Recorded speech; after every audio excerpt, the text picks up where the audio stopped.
ಶ್ರೀ ಗಣಪತಿ ಶಾರದಾ ಗುರುಭ್ಯೋ ನಮಃ.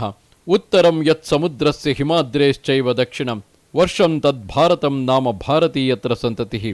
ಶ್ರೋತೃಗಳಿಗೆ ಶ್ರೀ ಸ್ಕಾಂದ ಮಹಾಪುರಾಣದ 3ನೇ ಬ್ರಹ್ಮಖಂಡದ ಧರ್ಮಾರಣ್ಯ ಮಹಾತ್ಮ್ಯದಲ್ಲಿ ಸದಾಚಾರ ವರ್ಣನವೆಂಬ 5ನೇ ಅಧ್ಯಾಯ.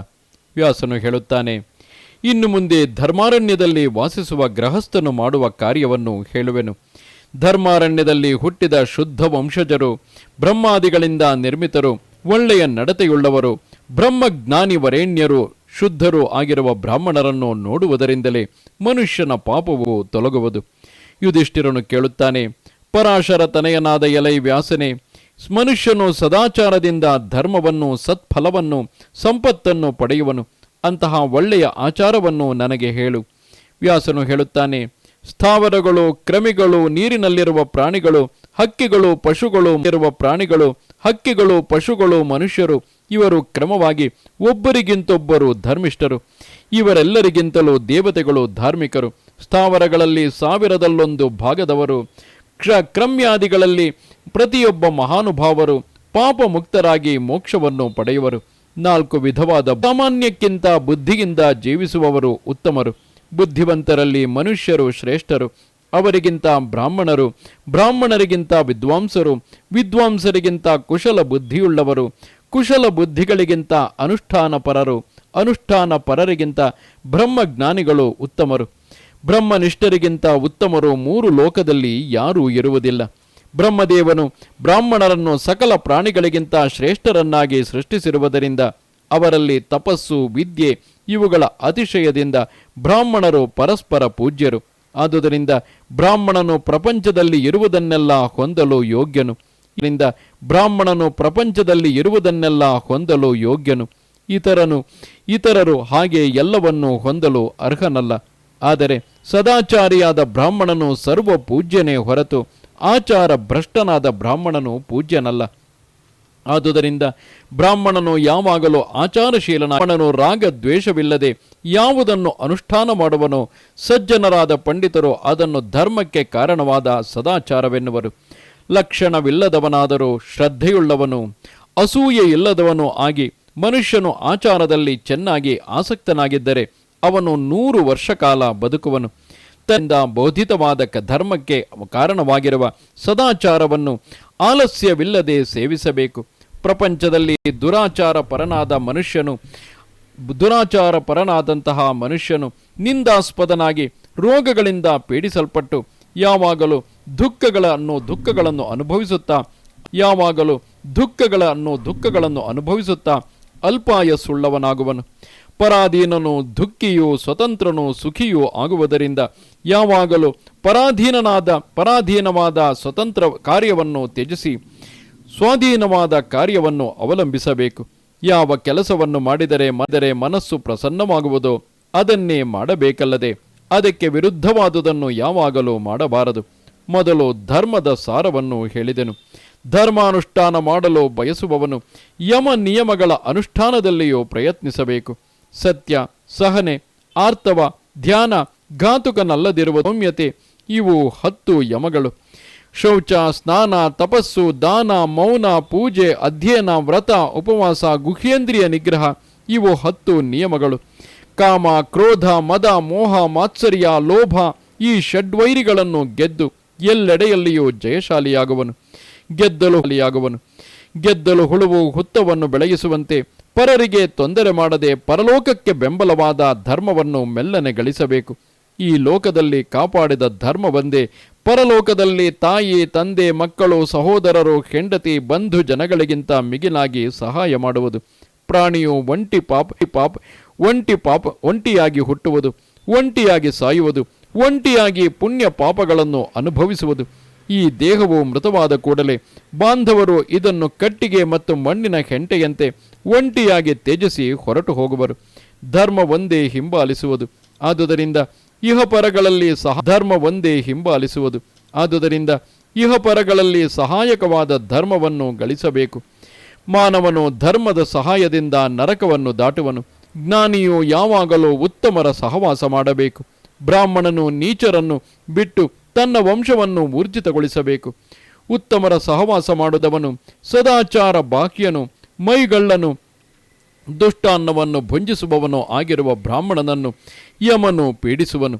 ಆದುದರಿಂದ ಬ್ರಾಹ್ಮಣನು ಯಾವಾಗಲೂ ಸದಾಚಾರವನ್ನು ಅಭ್ಯಾಸ ಮಾಡುವುದಕ್ಕೆ ಯತ್ನಿಸಬೇಕು. ಇಂತಹ ಸದಾಚಾರಿಗಳ ಆಗಮನವನ್ನು ತೀರ್ಥಗಳು ಅಪೇಕ್ಷಿಸುವವು. ರಾತ್ರಿಚಾರಿಗಳ ಆಗಮನವನ್ನು ತೀರ್ಥಗಳು ಅಪೇಕ್ಷಿಸುವವು. ರಾತ್ರಿಯ ಕೊನೆಯ ಜಾಮದ ಅರ್ಧ ಭಾಗವು ಬ್ರಾಹ್ಮ ಮುಹೂರ್ತವೆನಿಸಿಕೊಳ್ಳುವುದು. ಬುದ್ಧಿವಂತನು ಅದರಲ್ಲಿ ಎದ್ದು ಯಾವಾಗಲೂ ತನ್ನ ಇಷ್ಟದೇವತೆಯನ್ನು ಧ್ಯಾನಿಸಬೇಕು. ಮೊದಲು ಗಜಾನನನ್ನು, ಬಳಿಕ ಭವಾನಿ ಸಹಿತನಾದ ಮಹೇಶ್ವರನನ್ನು, ಲಕ್ಷ್ಮೀ ಸಹಿತನಾದ ಶ್ರೀ ಬ್ರಹ್ಮನನ್ನು, ಇಂದ್ರಾದಿ ಸಮಸ್ತ ದೇವತೆಗಳನ್ನು, ವಸಿಷ್ಠ ಮೊದಲಾದ ಮುನಿಗಳನ್ನು, ಗಂಗಾದಿ ಸಕಲ ನದಿಗಳನ್ನು, ಶ್ರೀಶೈಲಾದಿ ಪರ್ವತಗಳನ್ನು, ಕ್ಷೀರಸಾಗರವೇ ಮೊದಲಾದ ಸಮುದ್ರಗಳನ್ನು, ಮಾನಸಾದಿ ಸರೋವರಗಳನ್ನು, ನಂದನಾದಿ ವನಗಳನ್ನು, ಕಾಮಧೇನು ಮೊದಲಾದ ಗೋವುಗಳನ್ನು, ಕಲ್ಪವೃಕ್ಷ ಮೊದಲಾದ ವೃಕ್ಷಗಳನ್ನು, ಸುವ ಮೊದಲಾದ ದೇವತಾಸ್ತ್ರೀಯರನ್ನು, ಪ್ರಹ್ಲಾದನೆ ಮೊದಲಾದ ಭಾಗವತರನ್ನು ಧ್ಯಾನಿಸಬೇಕು. ಸಕಲ ತೀರ್ಥಗಳಿಗಿಂತ ಶ್ರೇಷ್ಠವಾದ ತಾಯಿಯ ಅಡಿಗಳನ್ನು, ತಂದೆಯನ್ನು, ಗುರುಗಳನ್ನು ಧ್ಯಾನಿಸಿ ಪ್ರಸನ್ನವಾದ ಮನಸ್ಸುಳ್ಳವನಾಗಬೇಕು. ಬಳಿಕ ಶೌಚಕ್ಕಾಗಿ ಗ್ರಾಮದಿಂದ 100 ಬಿಲ್ಲುಗಳ ದೂರವು, ಪಟ್ಟಣದಿಂದ 400 ಬಿಲ್ಲುಗಳ ದೂರವು, ಪಟ್ಟಣದಿಂದ 400 ಬಿಲ್ಲುಗಳ ದೂರವು ನೈಋತ್ಯ ದಿಕ್ಕಿಗೆ ತೆರಳಬೇಕು.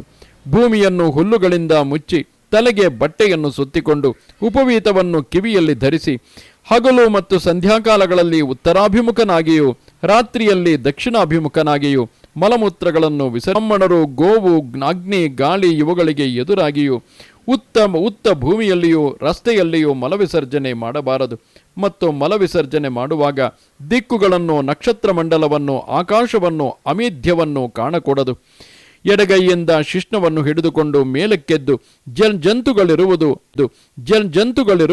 ಇಲಿಗಳು ಅಗೆದುದು, ಎಂಜಲು ಕೂದಲಿರುವುದು ಆಗಿರುವ ಮೃತ್ತಿಕೆಯನ್ನು ಬಿಟ್ಟು ಬೇರೆ ಮಣ್ಣನ್ನು ಐದಾವೃತ್ತಿ ಗುದದಲ್ಲಿಯೂ ಕೈಕಾಲುಗಳಲ್ಲಿ 3 ಸಲವೂ ಲೇಪಿಸಿಕೊಂಡು ಎಡಗೈಯಿಂದ ನೀರಿನಿಂದ ತೊಳೆದುಕೊಳ್ಳಬೇಕು. ಹೀಗೆ ಗೃಹಸ್ಥನು ವಾಸನೆಯು ಹೋಗುವವರೆಗೂ ಬ್ರಹ್ಮರಿಯಾಗಿಯೂ ಶೌಚವನ್ನು ಮಾಡಿಕೊಳ್ಳಬೇಕು. ಹಗಲು ಮಾಡಬೇಕಾಗಿ ವಿಹಿತವಾದ ಶೌಚ ಸಂಖ್ಯೆಗಿಂತ ರಾತ್ರಿಯಲ್ಲಿ ಅರ್ಧ ಭಾಗವನ್ನು, ಪರಸ್ಥಳದಲ್ಲಿ ಅದರ ಅರ್ಧ ಭಾಗವನ್ನು, ದಾರಿಯಲ್ಲಿ ಅದರ ಅರ್ಧ ಭಾಗವನ್ನು ಮಾಡಬೇಕು. ವ್ಯಾಧಿಗ್ರಸ್ತನು ಅದರ ಅರ್ಧ ಭಾಗವನ್ನು ಮಾಡಬೇಕು. ಸೌಖ್ಯವಾಗಿರುವಾಗ ಕಡಿಮೆ ಶೌಚವನ್ನು ಮಾಡಕೂಡದು. ಮರಣ ಕಾಲದವರೆಗೆ ಎಲ್ಲ ನದಿಯ ಜಲದಿಂದಲೂ ಪರ್ವತದಂತಿರುವ ಮಣ್ಣಿನ ಮುದ್ದೆಗಳಿಂದಲೂ ಶುದ್ಧಿ ಮಾಡಿಕೊಳ್ಳಬೇಕು. ಆದರೆ ಮನಸ್ಸು ಶುದ್ಧವಾಗಿಲ್ಲದಿದ್ದರೆ ಶುದ್ಧನಾಗಲಾರನು. ಈ ಶೌಚಕ್ಕೆ ಹಸಿ ನೆಲ್ಲಿಕಾಯಿಯಷ್ಟು ಮಣ್ಣನ್ನು ತೆಗೆದುಕೊಳ್ಳಬೇಕು. ಹೀಗೆಯೇ ಹೋಮದ ಆಹುತಿಗಳು ಚಾಂದ್ರಾಯಣ ವ್ರತದಲ್ಲಿ ಕವಳವು ಹಸಿ ನೆಲ್ಲಿಕಾಯಿಯಷ್ಟೇ ಇರಬೇಕು. ಶುಚಿಯಾದ ಸ್ಥಳದಲ್ಲಿ ಪೂರ್ವ ಅಥವಾ ಪಶ್ಚಿಮಾಭಿಮುಖನಾಗಿ ಚೆನ್ನಾಗಿ ಕುಳಿತುಕೊಂಡು ಭತ್ತದ ಹೊಟ್ಟು, ಇದ್ದಲು, ಮೂಳೆ, ಬೂದಿಗಳಿಲ್ಲದೆ ಸ್ವಚ್ಛವಾಗಿರುವ ನೀರಿನಿಂದ ಅವಸರ ಪಡದೆ ಹೃದಯವನ್ನು ವ್ಯಾಪಿಸುವವರೆಗೆ ಆಚಮನ ಮಾಡಬೇಕು. ವಿರಳವಾಗಿದ್ದಾಗ ಹೀಗೆ ಬಾಹ್ಯ ಪ್ರದೇಶದಲ್ಲಿ ಶೌಚಕ್ಕೆ ಹೋಗುವುದು ಯುಕ್ತವಾಗಿದ್ದಿತು. ಆದರೆ ಇಂದು ಜನಸಂಖ್ಯಾ ಬಾಹುಳ್ಯದಿಂದ ನಗರಗಳಾಗಲಿ ಹಳ್ಳಿಗಳಾಗಲಿ ತುಂಬಿ ತುಳುಕುತ್ತಿರುವಾಗ ಶೌಚಕ್ಕಾಗಿಯೇ ವಿಶೇಷವಾದ ಒಳಮನೆಗಳನ್ನು ನಿರ್ಮಿಸಲಾಗುತ್ತಿದೆ. ಹಾಗೂ ಶೌಚದ ನಂತರ ಮಣ್ಣಿನ ಬದಲಿಗೆ ಸೋಪನ್ನು ಬಳಸುವಂತಹ ಪ್ರಕ್ರಿಯೆ ಇಂದು ಅಭ್ಯಾಸದಲ್ಲಿದೆ. ಆದ್ದರಿಂದ ಕಾಲಕ್ಕೆ ತಕ್ಕಂತೆ ನಾವು ಹೊಂದಿಕೊಳ್ಳಬೇಕಾಗುತ್ತದೆ. ಬ್ರಾಹ್ಮಣನು ದೃಷ್ಟಿಯಿಂದ ಶುದ್ಧವಾದ ಬ್ರಹ್ಮತೀರ್ಥವೆಂಬ ಹೆಬ್ಬೆರಳಿನ ಬುಡದಲ್ಲಿರುವ ನೀರಿನಿಂದಲೂ, ಕ್ಷತ್ರಿಯನು ಕಂಠಗತವಾದ ನೀರಿನಿಂದಲೂ, ವೈಶ್ಯನು ದವಡೆಯನ್ನು ಸೇರಿದ ನೀರಿನಿಂದಲೂ ಶುದ್ಧನಾಗುವನು. ಸ್ತ್ರೀ ಶೂದ್ರರು ಶಿರಸ್ಸು, ಕಿವಿ, ಕಂಠಗಳಲ್ಲಿ ಜಲಸ್ಪರ್ಶದಿಂದಲೇ ಶುದ್ಧರಾಗುವರು. ತಲೆಗೂದಲನ್ನು ಬಿಡಿಸಿಕೊಂಡು ಕಾಲುಗಳನ್ನು ತೊಳೆಯದೆಯೂ ಆಚಮನ ಮಾಡಿದರೂ ಬ್ರಾಹ್ಮಣಾದಿಗಳು ಶುದ್ಧರಾಗುವುದಿಲ್ಲ. 3 ಸಾರಿ ನೀರನ್ನು ಕುಡಿದು ಬಳಿಕ ಇಂದ್ರಿಯಗಳನ್ನು ಶುದ್ಧಿಗೊಳಿಸಬೇಕು. ಬೆರಳಿನ ಬುಡದಿಂದ ತುಟಿಗಳನ್ನು, ನೀರಿನಿಂದ ಎದೆಯನ್ನು, ಎಲ್ಲ ಬೆರಳುಗಳಿಂದ ತಲೆಯನ್ನು, ಬೆರಳುಗಳ ತುದಿಗಳಿಂದ ಹೆಗಲುಗಳನ್ನು ಮುಟ್ಟಬೇಕು. ಹೀಗೆ ಆಚಮನ ಮಾಡಿದವನು ರಸ್ತೆಯಲ್ಲಿ ನಡೆದರೆ ತಿರುಗಿ ಆಚಮನ ಮಾಡಬೇಕು. ಸ್ನಾನ ಮಾಡಿ, ಉಂಡು, ನೀರನ್ನು ಅಥವಾ ಹಾಯಿಯಲ್ಲಿಯೂ ನಿದ್ರೆ ಮಾಡಿಯೂ, ಬಟ್ಟೆಯನ್ನುಟ್ಟು ಅಮಂಗಳ ವಸ್ತುವನ್ನು ನೋಡಿಯೂ, ಅಜಾಗರೂಕತೆಯಿಂದ ಅಶುಚಿಯನ್ನು ಸ್ಮರಿಸಿಯೂ 2 ಸಾರಿ ಆಚಮನ ಮಾಡಿದರೆ ಶುದ್ಧನಾಗುವನು. ಧರ್ಮಶಾಸ್ತ್ರ ವಿಹಿತವಾದ ಕ್ರಮದಿಂದ ಹಲ್ಲುಗಳನ್ನು ಉಜ್ಜಿಕೊಳ್ಳಬೇಕು. ಹೀಗೆ ಹಲ್ಲುಗಳನ್ನು ಉಜ್ಜದೆ ಆಚಮನ ಮಾಡಿದರೂ ಶುದ್ಧನಾಗುವುದಿಲ್ಲ. ಪಾಡ್ಯಾಸ್ಯೆ, ಷಷ್ಠಿ, ನವಮಿ ತಿಥಿಗಳಲ್ಲಿಯೂ ಭಾನುವಾರದ ದಿನವೂ ಹಲ್ಲುಗಳಿಗೆ ಉಜ್ಜುವ ಕಡ್ಡಿಯ ಸಂಬಂಧವಾದರೆ 7 ವಂಶದವರೆಗಿನ ಪಿತೃಗಳು ಹಾಳಾಗುವರು. ದಂತಕಾಷ್ಟವು ಸಿಕ್ಕದಿರುವಾಗಲೂ ದಂತ ಧಾವನಕ್ಕೆ ನಿಷಿದ್ಧವಾದ ದಿನಗಳಲ್ಲಿಯೂ ಬಾಯಿಯು ಶುದ್ಧವಾಗುವುದಕ್ಕಾಗಿ 12 ಸಾರಿ ಗಂಡೂಷವನ್ನು ಮಾಡಬೇಕು. ಬಾಯಿಯು ಶುದ್ಧವಾಗುವುದಕ್ಕಾಗಿ 12 ಸಾರಿ ಗಂಡೂಷವನ್ನು ಮಾಡಬೇಕು. ಕಿರು ಬೆರಳಿನ ತುದಿಯಷ್ಟು ದಪ್ಪಗೂ ತೊಗಟೆಯಿಂದ ಸಹಿತವು ಗಾಯವಿಲ್ಲದೆಯೂ ತುಂಡಾಗದೆಯೂ ಇರುವ 12 ಅಂಗುಲ ಉದ್ದವಾದ ಹಸಿ ಕಡ್ಡಿಯು ದಂತಕಾಷ್ಟವೆನಿಸುವುದು. ಆ ದಂತ ಧಾವನದ ಕಡ್ಡಿಯನ್ನು 1 ಅಂಗುಲದಷ್ಟು ಅಗೆದು ಹಲ್ಲುದಲ್ಲೂ ಕೂಡ ಇಂದಿನ ಕಾಲದಲ್ಲಿ ಪ್ರತ್ಯೇಕವಾಗಿ ಪ್ಲಾಸ್ಟಿಕ್ನಿಂದ ನಿರ್ಮಿತವಾದಂತಹ ಟೂತ್ ಬ್ರಷ್ ಅಥವಾ ಟೂತ್ ಪೇಸ್ಟ್ಗಳನ್ನು ಬಳಸುವಂತಹ ಪದ್ಧತಿ ಆಚರಣೆಯಲ್ಲಿದೆ. ಕಾಲವು ಬದಲಾಗಿದೆ. ಹಗಲು ರಾತ್ರಿಯು ನವದ್ವಾರಗಳಿಂದ ಸುರಿದ ಮಲದಿಂದ ಮಲಿನವಾದ ಶರೀರವು ಪ್ರಾತಃ ಸ್ನಾನದಿಂದ ಶುದ್ಧವಾಗುವುದು. ಉತ್ಸಾಹ ಬುದ್ಧವಾದ ಶರೀರವು ಪ್ರಾತಃ ಸ್ನಾನದಿಂದ ಶುದ್ಧವಾಗುವುದು. ಉತ್ಸಾಹ, ಬುದ್ಧಿ, ಸೌಭಾಗ್ಯ ರೂಪಗಳ ಸಮೃದ್ಧಿಯನ್ನು ಹೆಚ್ಚಿಸುವುದು, ವಿಪುಲ ಪಾಪವನ್ನು ಪರಿಹರಿಸುವುದು ಆದ ಪ್ರಾತಃ ಸ್ನಾನವು ಪ್ರಾಜಾಪತ್ಯವೆಂಬ ಕೃಚ್ಛ್ರಕ್ಕೆ ಸಮವು. ಈ ಪ್ರಾತಃ ಸ್ನಾನದಿಂದ ಪಾಪವು, ಅಮಂಗಳವು, ಅಶುದ್ಧತೆಯು, ದುಸ್ವಪ್ನ ದೋಷವು ಹೋಗಿ ದುಸ್ವಪ್ನ ದೋಷವು ಹೋಗಿ ಸಂತೋಷ ಮತ್ತು ಪುಷ್ಟಿಗಳು ಉಂಟಾಗುವವು. ಬೆಳಗ್ಗೆ ಸ್ನಾನ ಮಾಡುವವನನ್ನು ದುಷ್ಟರು ಸಮೀಪಿಸುವುದಿಲ್ಲ. ಹೀಗೆ ದೃಷ್ಟಾದೃಷ್ಟ ಫಲಗಳಾಗುವುದರಿಂದ ಪ್ರಾತಃ ಸ್ನಾನವನ್ನು ಮಾಡಬೇಕು. ರಾಜೇಂದ್ರ, ಬರಿಯ ಸ್ನಾನಕ್ಕಿಂತಲೂ ಶಾಸ್ತ್ರೋಕ್ತ ರೀತಿಯಿಂದ ಮನಸ್ತಾವ ಕ್ರಮದಿಂದ ಈಗ ಸ್ನಾನ ವಿಧಿಯನ್ನು ಹೇಳುವೆನು. ಶುದ್ಧವಾದ ಮಣ್ಣನ್ನು, ದರ್ಬೆಗಳನ್ನು, ಎಳ್ಳನ್ನು, ಗೋಮಯವನ್ನು ಶುದ್ಧವಾದ ಸ್ಥಳದಲ್ಲಿಟ್ಟುಕೊಂಡು ಆಚಮನ ಮಾಡಿ ಸ್ನಾನ ಮಾಡಬೇಕು.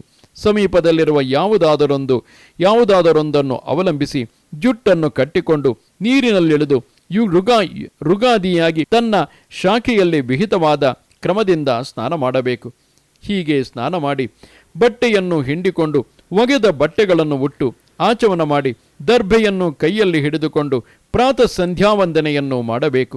ಬ್ರಾಹ್ಮಣನು ಪ್ರಾಣಾಯಾಮ ಮಾಡಿ ಮನಸ್ಸನ್ನು ಸ್ಥಿರಗೊಳಿಸಿದರೆ ಕೂಡಲೇ ಹಗಲು ಮತ್ತು ರಾತ್ರಿಗಳ ಪಾಪಗಳಿಂದ ಮುಕ್ತನಾಗುವನು. ದೃಢ ಮನಸ್ಸಿನಿಂದ 10 ಅಥವಾ 12 ಪ್ರಾಣಾಯಾಮಗಳನ್ನು ಮಾಡುವುದರಿಂದ ಮಹಾ ತಪಸ್ಸನ್ನು ಆಚರಿಸಿದಂತಾಗುವುದು. ವ್ಯಾಹೃತಿ ಪ್ರಣವ ಮಂತ್ರಗಳಿಂದ ಸಹಿತವಾಗಿ 16 ಪ್ರಾಣಾಯಾಮಗಳನ್ನು ಪ್ರತಿನಿತ್ಯವೂ ಮಾಡಿದಲ್ಲಿ ಆ ಪ್ರಾಣಾಯಾಮಗಳು ಶಿಶು ಹತ್ಯೆ ಮಾಡಿದವನನ್ನು ಪವಿತ್ರಗೊಳಿಸುವವು. ಸುವರ್ಣಾದಿ ಲೋಹಗಳನ್ನು ಬೆಂಕಿಯಲ್ಲಿಟ್ಟು ಊದುವುದರಿಂದ ಅವುಗಳ ಕೊಳೆಯು ಹೋಗುವಂತೆ ಇಂದ್ರಿಯಗಳಿಂದ ಮಾಡಿದ ದೋಷಗಳು ಪ್ರಾಣಾಯಾಮಗಳಿಂದ ನೀಗುವವು. ರಾಜವರ, ಗಾಯತ್ರಿಯ ಒಂದೊಂದು ಅಕ್ಷರವು ಪರಬ್ರಹ್ಮ ಪ್ರತಿಪಾದಕವಾದುದು. ಪ್ರಾಣಾಯಾಮವು ಉತ್ತಮವಾದ ತಪಸ್ಸು. ಅದರಿಂದ ಗಾಯತ್ರಿಗಿಂತಲೂ ಉತ್ತಮವಾದ ಪವಿತ್ರ ಮಂತ್ರವು ಮತ್ತೊಂದಿಲ್ಲ. ರಾತ್ರಿಯಲ್ಲಿ ಕಾಯಿಕ, ವಾಚಿಕ, ಮಾನಸಿಕವಾಗಿ ಮಾಡಿದ ಪಾಪವನ್ನು ಪ್ರಾತಃ ಕಾಲ, ಸಂಧ್ಯಾಕಾಲಗಳಲ್ಲೆದ್ದು ಪ್ರಾಣಾಯಾಮವನ್ನು ಮಾಡಿ ಹೋಗಲಾಡಿಸಬೇಕು. ಹಗಲು ಕಾಯಿಕ, ವಾಚಿಕ, ಮಾನಸಿಕವಾಗಿ ಮಾಡಿದ ಮತ್ತು ಇತರ ವಿಧವಾದ ಪಾಪವು ಸಾಯಂ ಸಂಧ್ಯಾಕಾಲದಲ್ಲಿ ಪ್ರಾಣಾಯಾಮ ಮಾಡುವುದರಿಂದ ನೀಗುವುದು. ಯಾವ ಬ್ರಾಹ್ಮಣನು ಪ್ರಾತಃ ಕಾಲ ಮತ್ತು ಸಾಯಂಕಾಲಗಳಲ್ಲಿ ಸಂಧ್ಯಾವಂದನೆಯನ್ನು ಮಾಡುವುದಿಲ್ಲವೋ ಅವನು ಬ್ರಾಹ್ಮಣನ ಎಲ್ಲ ಕರ್ಮಗಳಿಗೂ ಅನಧಿಕಾರಿಯಾಗುವನು. ನೀರಿನ ಹತ್ತಿರದಲ್ಲಿ ನಿತ್ಯ ಕರ್ಮವನ್ನು ನೆರವೇರಿಸಬೇಕು. ಮೊದಲು ವಿಹಿತ ಆಚಮನ ಮಾಡಬೇಕು. ತರುವಾಯ ಆಪೋಹಿಷ್ಟೇತ್ಯಾದಿ 3 ರುಕ್ಕುಗಳಿಂದ ಭೂಮಿ, ಶಿರಸ್ಸು, ಆಕಾಶ, ಆಕಾಶ, ಭೂಮಿ, ಶಿರಸ್ಸು, ಶಿರಸ್ಸು, ಆಕಾಶ, ಭೂಮಿಗಳಲ್ಲಿ 9 ಸಾರಿ ನೀರನ್ನು ಪ್ರೋಕ್ಷಿಸಿಕೊಳ್ಳಬೇಕು. ಇಲ್ಲಿ ಭೂಮಿ ಶಬ್ದಕ್ಕೆ ಪಾದಗಳೆಂದು, ಆಕಾಶ ಶಬ್ದಕ್ಕೆ ಎದೆಯೆಂದು, ಶಿರಸ್ ಶಬ್ದಕ್ಕೆ ತಲೆಯೆಂದು, ಆಕಾಶ ಶಬ್ದಕ್ಕೆ ಎದೆಯೆಂದು, ಶಿರಸ್ ಶಬ್ದಕ್ಕೆ ತಲೆಯೆಂದು ಅರ್ಥವು. ವಾರುಣವೆಂಬ ಅವಗಾಹನ ಸ್ನಾನದಿಂದಲೂ, ಆಗ್ನೇಯವೆಂಬ ಭಸ್ಮ ಸ್ನಾನದಿಂದಲೂ, ವಾಯವ್ಯವೆಂಬ ಗೋಧೂಳಿ ಸ್ನಾನದಿಂದಲೂ, ಐಂದ್ರವೆಂಬ ಬಿಸಿಲು ಮಳೆಯ ಸ್ನಾನದಿಂದಲೂ, ಮಂತ್ರ ಸ್ನಾನದಿಂದಲೂ ಹೀಗೆ ಹೇಳಿದ ಆಪೋಹಿಷ್ಟೇತ್ಯಾದಿ ಮಂತ್ರ ಸ್ನಾನವು ಉತ್ತಮ ಸ್ನಾನವನ್ನು ಮಾಡಿದವನು ಒಳಗೂ ಹೊರಗೂ ಶುಚಿಯಾಗುವನು. ಇಂತಹವನು ದೇವ ಪೂಜಾದಿ ಕಾರ್ಯಗಳಿಗೆ ಅರ್ಹನಾಗುವನು. ಮನುಷ್ಯನು ಹಗಲು ರಾತ್ರಿ ನೀರಿನಲ್ಲಿ ಬೆಸ್ತನಂತೆ ಮುಳುಗಿದ ಮಾತ್ರಕ್ಕೆ ಪವಿತ್ರನಾಗುವುದಿಲ್ಲ. 100 ಬಾರಿ ಸ್ನಾನ ಮಾಡಿದರೂ ಮನಸ್ಸು ದುಷ್ಟವಾಗಿದ್ದರೆ ಮನುಷ್ಯನು ಶುದ್ಧನಾಗುವುದಿಲ್ಲ. ಮನಸ್ಸು ಶುದ್ಧಮಾತ್ರ ವಿಭೂತಿಯು ಅವನನ್ನು ಪವಿತ್ರನನ್ನಾಗಿಸುವುದು. ಭಸ್ಮಲಿಪ್ತವಾದ ಮಾತ್ರಕ್ಕೆ ಕತ್ತೆಯು ಪವಿತ್ರ ಪ್ರಾಣಿ ಎನಿಸಿಕೊಳ್ಳುವುದೇ?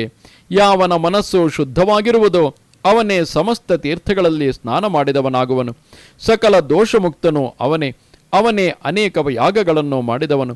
ಹಾಗೆ ಮನಸ್ಸು ಶುದ್ಧವಾಗುವುದಕ್ಕೆ ಕಾರಣವೇನೆಂಬುದನ್ನು ಹೇಳುತ್ತೇನೆ ಕೇಳು.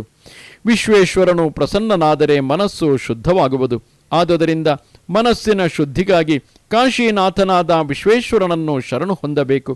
ಆ ವಿಶ್ವೇಶ್ವರನ ಅನುಗ್ರಹದಿಂದ ಈ ದೇಹವನ್ನು ತ್ಯಜಿಸಿ ಪರಬ್ರಹ್ಮನನ್ನು ಸೇರುವನು. ಸ್ನಾನ ವಿಧಿಕೊಂಡು ಋತಂಚ ಸತ್ಯಂಚೆ ಇತ್ಯಾದಿ ಅಘಮರ್ಷಣ ಮಂತ್ರವನ್ನು ನೆಲದಲ್ಲಾಗಲಿ ಜಲದಲ್ಲಾಗಲಿ 3 ಆವೃತ್ತಿ ಜಪಿಸಿ ಸ್ನಾನ ಮಾಡಿದರೆ ಅವನ ಪಾಪರಾಶಿಯು ಸೂರ್ಯನು ಉದಯವಾದಾಗ ಕತ್ತಲೆಯು ಹೇಗೋ ಹಾಗೆ ಮಾಯವಾಗುವುದು. ನಿಂತುಕೊಂಡು ಪ್ರಣವ ಮತ್ತು ವ್ಯಾಹೃತಿ ಪೂರ್ವಕವಾಗಿ ಗಾಯತ್ರಿಯನ್ನು ಉಚ್ಚರಿಸಿ 3 ನೀರನ್ನು ಅರ್ಘ್ಯವಾಗಿ ಕೊಟ್ಟರೆ ವಜ್ರದಂತಿರುವ ಆ ನೀರಿನಿಂದ ಸೂರ್ಯನ ತೇಜಸ್ಸನ್ನು ಹಾಳು ಮಾಡುತ್ತಿರುವ ಮಂದೇಹರೆಂಬ ರಾಕ್ಷಸರು ಹತರಾಗುವರು. ಯಾವ ಬ್ರಾಹ್ಮಣನು ಸೂರ್ಯನಿಗೆ ಸಹಾಯವನ್ನು ಮಾಡುವ ಮೂಲಕ ಮಂದೇಹ ರಾಕ್ಷಸರನ್ನು ನಾಶ ಮಾಡುವುದಕ್ಕಾಗಿ 3 ಆವೃತ್ತಿ ಜಲದಿಂದ ಅರ್ಘ್ಯವನ್ನು ಮಾಡುವುದಕ್ಕಾಗಿ 3 ಆವೃತ್ತಿ ಜಲದಿಂದ ಅರ್ಘ್ಯವನ್ನು ಕೊಡುವುದಿಲ್ಲವೋ ಅವನು ಮಂದೇಹನೇ ಆಗುವನು. ಬೆಳಿಗ್ಗೆ ಸೂರ್ಯನ ದರ್ಶನವಾಗುವವರೆಗೂ ನಿಂತುಕೊಂಡು ಸಾಯಂಕಾಲ ನಕ್ಷತ್ರಗಳು ಕಾಣಿಸುವವರೆಗೂ ಕುಳಿತುಕೊಂಡು ಜಪಿಸಬೇಕು. ತನಗೆ ಹಿತವನ್ನು ಬಯಸುವ ವಿಪ್ರನು ಕಾಲಾತಿಕ್ರಮವನ್ನು ಮಾಡದೆ ಮತ್ತು ಅರ್ಧಾಸ್ತಮಯ ಕಾಲದಲ್ಲಿ ವಜ್ರೋದಕವನ್ನು ಕೊಡಬೇಕು. ಕಾಲವನ್ನು ಮೀರಿ ವಿಹಿತ ಕ್ರಮದಿಂದ ಸಂಧ್ಯಾವಂದನೆಯನ್ನು ಮಾಡಿದರೂ ಅದು ಬಂಜೆಯ ಮೈಥುನದಂತೆ ನಿಷ್ಫಲವಾದೀತು. ನೀರಿನಲ್ಲಿ ಎಡಗೈಯನ್ನಿಟ್ಟು ಬ್ರಾಹ್ಮಣನು ಮಾಡಿದ ಸಂಧ್ಯಾವಂದನೆಯು ರಾಕ್ಷಸರಿಗೆ ಸಂತೋಷವನ್ನುಂಟು ಮಾಡುವ ವೃಷಲಿ ಎನಿಸುವುದು. ಅರ್ಘ್ಯಪ್ರದಾನವಾದ ಮೇಲೆ ತನ್ನ ಶಾಖೋಕ್ತ ಕ್ರಮದಿಂದ ಉಪಸ್ಥಾನ ಮಾಡಬೇಕು. ತರುವಾಯ 1000, 100 ಅಥವಾ 10 ಸಾರಿ ಗಾಯತ್ರಿಯನ್ನು ಜಪಿಸಿ ಸೂರ್ಯೋಪಸ್ಥಾನ ಮಾಡಬೇಕು. ಗಾಯತ್ರಿಯನ್ನು 1000 ಸಾರಿ ಜಪಿಸುವುದು ಉತ್ತಮವು, 100 ಸಾರಿ ಜಪಿಸುವುದು ಮಧ್ಯಮವು, 10 ಸಾರಿ ಜಪಿಸುವುದು ಅಧಮವು. ಹೀಗೆ 10ಕ್ಕಿಂತ ಆಗದಂತೆ ಗಾಯತ್ರಿಯನ್ನು ಜಪಿಸಿದ ಬ್ರಾಹ್ಮಣನು ಸಮಸ್ತ ಪಾಪ ಮುಕ್ತನಾಗುವನು. ಕೆಂಪು ಗಂಧದಿಂದಲೂ ಹೂವುಗಳಿಂದಲೂ ಮಿಶ್ರವಾದ ನೀರಿನಿಂದ ವೇದೋಕ್ತ ಅಥವಾ ಆಗಮೋಕ್ತ ಮಂತ್ರಗಳೊಡನೆ ಅರ್ಘ್ಯವನ್ನು ಕೊಡಬೇಕು. ಸೂರ್ಯನನ್ನು ಪೂಜಿಸಿದವನು 3 ಲೋಕಗಳನ್ನು ಪೂಜಿಸಿದವನಾಗುವನು. ಹೀಗೆ ಅರ್ಚಿಸಿದ ಸೂರ್ಯದೇವನು ಮಕ್ಕಳನ್ನು, ಪಶುಗಳನ್ನು, ದ್ರವ್ಯಗಳನ್ನು ಕೊಡುತ್ತಾನೆ. ರೋಗವನ್ನು ಹೋಗಲಾಡಿಸಿ ಆಯಸ್ಸನ್ನು ಕೊಟ್ಟು ಇಷ್ಟಾರ್ಥಗಳನ್ನು ಅನುಗ್ರಹಿಸುವನು. ಈ ಆದಿತ್ಯನು ರುದ್ರ, ವಿಷ್ಣು, ಹಿರಣ್ಯ, ವೇದ ಇವುಗಳ ಸ್ವರೂಪನು.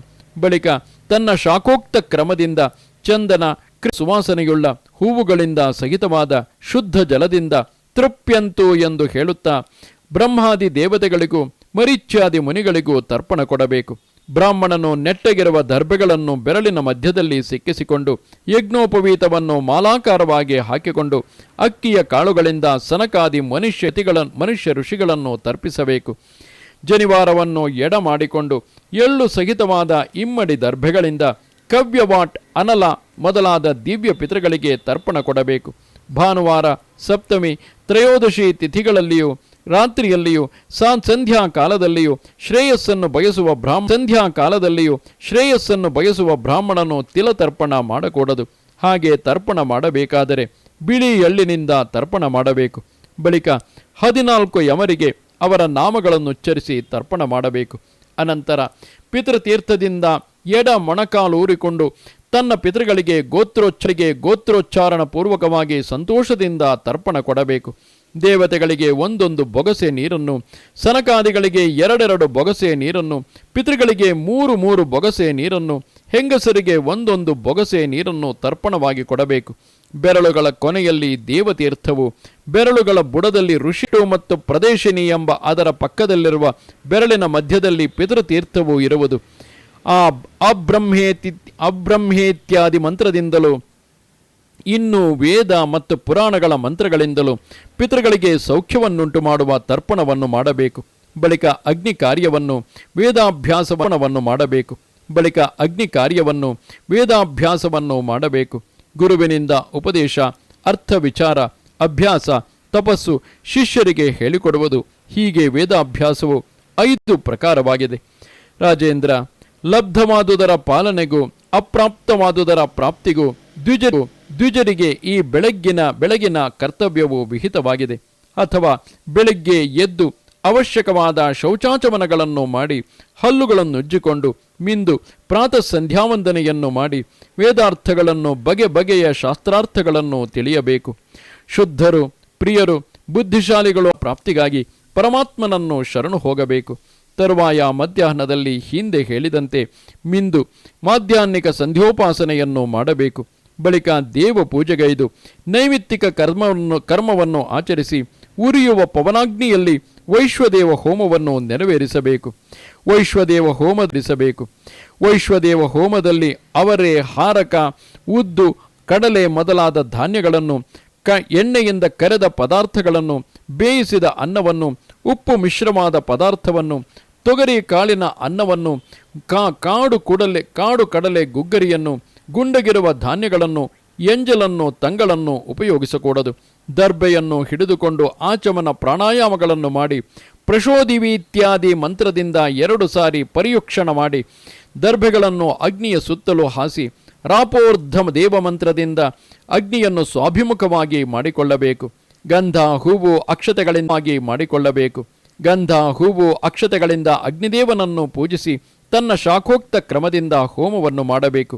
ದಾರಿಹೋಕ, ಜೀವನಕ್ಕೆ ಆಶ್ರಯವಿಲ್ಲದವನು, ವಿದ್ಯಾರ್ಥಿ, ಗುರುವನ್ನು ಪೋಷಿಸುವವನು, ಸನ್ಯಾಸಿ, ಬ್ರಹ್ಮಚಾರಿ ಈ 6 ಜನರು ಧರ್ಮ ಭಿಕ್ಷಾರ್ಹರು. ಬ್ರಹ್ಮನು ಚಂಡಾಲನಿಗಾಗಲಿ ನಾಯಿಗಾಗಲಿ ನೀಡಿದ ಅನ್ನವು ನಿರರ್ಥಕವಾಗಲಾರದು. ಅನ್ನಾರ್ಥಿಯಾಗಿ ಬಂದವರಲ್ಲಿ ಪಾತ್ರ ಅಪಾತ್ರ ವಿಚಾರ ಮಾಡಬಾರದು. ನಾಯಿ, ಪತಿತ, ಚಂಡಾಲ, ಕುಷ್ಠಾದಿ ಪಾಪರೋಗಿಗಳಿಗೂ ಕ್ರಮಿಗಳಿಗಾಗಿಯೂ ಹೊರಗಡೆ ಅನ್ನವನ್ನು ಎರಚಬೇಕು. ಪೂರ್ವ, ಪಶ್ಚಿಮ, ವಾಯವ್ಯ, ಉತ್ತರ ಕ್ರಮಿಗಳಿಗಾಗಿಯೂ ಹೊರಗಡೆ ಅನ್ನವನ್ನು ಎರಚಬೇಕು. ಪೂರ್ವ, ಪಶ್ಚಿಮ, ವಾಯವ್ಯ, ಉತ್ತರ, ನೈಋತ್ಯ ದಿಕ್ಕುಗಳ ಕಾಗೆಗಳು ನಾನು ಭೂಮಿಯಲ್ಲಿ ಕೊಟ್ಟ ಪಿಂಡವನ್ನು ತೆಗೆದುಕೊಳ್ಳಲಿ ಎಂದು ಭೂತ ಬಲಿಗೈದು ಹಸುವಿನ ಹಾಲನ್ನು ಕರೆಯುವಷ್ಟು ಕಾಲ ಬರುವ ಅತಿಥಿಯನ್ನು ನಿರೀಕ್ಷಿಸಿ ಊಟದ ಮನೆಯನ್ನು ಪ್ರವೇಶಿಸಬೇಕು. ವಾಯಸ ಬಲಿಯನ್ನು ಕೊಡದೆ ಮಾಡಬೇಕು.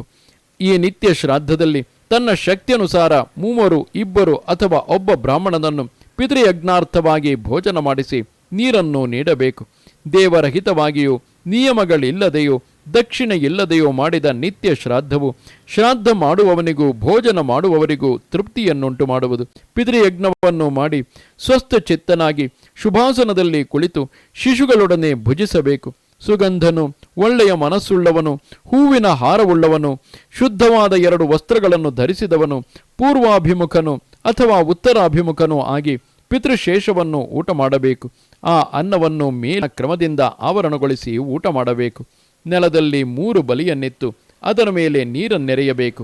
1 ಸಾರಿ ಆಪೋಷಣ ತೆಗೆದುಕೊಂಡು ಕುಶಹಸ್ತನಾಗಿ ಪ್ರಸನ್ನ ಮನಸ್ಸಿನಿಂದ ಹೊಟ್ಟೆ ಎಂಬ ಅಗ್ನಿಕುಂಡದಲ್ಲಿ ಪ್ರಾಣಾದಿಯಾದ 5 ಆಹುತಿಗಳನ್ನು ಕೊಡಬೇಕು. ದರ್ಭೆಯನ್ನು ಕೈಯಲ್ಲಿಟ್ಟುಕೊಂಡು ಊಟ ಮಾಡಿದವನಿಗೆ ಮೊದಲು ಕ್ರಮಿ ಮೊದಲಾದವುಗಳಿಂದ ಉಂಟಾದ ದೋಷವು ಸಂಭವಿಸುವುದಿಲ್ಲ. ಆದುದರಿಂದ ಕುಶಹಸ್ತನಾಗಿ ಭುಂಜಿಸಬೇಕು. ಹಲ್ಲುಗಳನ್ನು ಕಡಿಯದೆ ಮೌನವಾಗಿ ಊಟ ಮಾಡಿ ಕೈಯನ್ನು ತೊಳೆದುಕೊಳ್ಳುವುದಕ್ಕಿಂತ ಮುಂಚೆ ಬಲಗೈಯ ಹೆಬ್ಬೆಟ್ಟಿನ ಬುಡದಿಂದ ಆವಾಸ ಸ್ಥಾನವಾದ ರೌರವವೆಂಬ ನರಕಲೋಕವಾಸಿಗಳಾಗಿ ಎಂಜಲು ನೀರನ್ನು ಬಯಸುವವರಿಗೆ ಈ ಉದಕವು ಅಕ್ಷಯವಾಗಿ ಸೇರಲಿ ಎಂದು ಎಂಜಲು ನೀರನ್ನು ಬಿಡಬೇಕು. ಜಾಣನಾದ ವಿಪ್ರನು ಬಾಯಿ ತೊಳೆದುಕೊಂಡು ತಿರುಗಿ ಆಚಮನ ಮಾಡಿ ಪುರಾಣ ಶ್ರವಣ ಮೊದಲಾದವುಗಳಿಂದ ಉಳಿದ ಹಗಲನ್ನು ಮಾಡಿದ ಸಂಧ್ಯಾವಂದನೆಯು ಸಾಮಾನ್ಯವಾಗುವುದು. ಇದಕ್ಕಿಂತ ಹಸುವಿನ ಕೊಟ್ಟಿಗೆಯಲ್ಲಿ ಮಾಡಿದ ಸಂಧ್ಯಾವಂದನೆಯು 10ರಷ್ಟು, ನದಿಯಲ್ಲಿ ಮಾಡಿದ ಸಂಧ್ಯಾವಂದನೆಯು 10,000ರಷ್ಟು, ಶಿವಸನ್ನಿಧಿಯಲ್ಲಿ ಮಾಡಿದ ಸಂಧ್ಯಾವಂದನೆಯು ಅನಂತವೂ ಆಗುವುದು. ಹೊರಗೆ ಮಾಡಿದ ಸಂಧ್ಯಾವಂದನೆಯು ಸುಳ್ಳನ್ನು ಹೆಂಡದ ವಾಸನೆಯನ್ನು ಹಗಲು ಮೈಥುನವನ್ನು ಶೂದ್ರ ಸ್ಥಳವನ್ನು ಪವಿತ್ರಗೊಳಿಸುವುದು. ಈ ರೀತಿ ಕ್ರಮವಾಗಿ ಪ್ರತಿದಿನವೂ ದ್ವಿಜನು ಮಾಡತಕ್ಕ ವಿಧಿಯನ್ನು ಹೇಳಿದೆನು. ಹೀಗೆ ಮಾಡಿದ ಸದಾಚಾರಿಯಾದ ವಿಪ್ರನು ಯಾವಾಗಲೂ ಕೆಡುವುದಿಲ್ಲ. ಇಲ್ಲಿಗೆ 81,000 ಶ್ಲೋಕಗಳ ಸಂಹಿತೆಯೆಂದು ಪ್ರಸಿದ್ಧವಾದ ಶ್ರೀ ಸ್ಕಾಂದ ಮಹಾಪುರಾಣದ 3ನೆಯ ಬ್ರಹ್ಮಖಂಡದ ಪೂರ್ವ ಭಾಗದ ಧರ್ಮಾರಣ್ಯ ಮಹಾತ್ಮೆಯಲ್ಲಿ ಸದಾಚಾರ ವರ್ಣನವೆಂಬ 5ನೆಯ ಅಧ್ಯಾಯವು ಮುಗಿದುದು. ನಮಸ್ತೆ ಶಾರದೆ ದೇವಿ ಕಾಶ್ಮೀರ ಪುರವಾಸಿನಿ ತ್ವಾಮಹಂ ಪ್ರಾರ್ಥಯೇ ನಿತ್ಯಂ ವಿದ್ಯಾದಾನಂಚ ದೇಹಿಮೆ.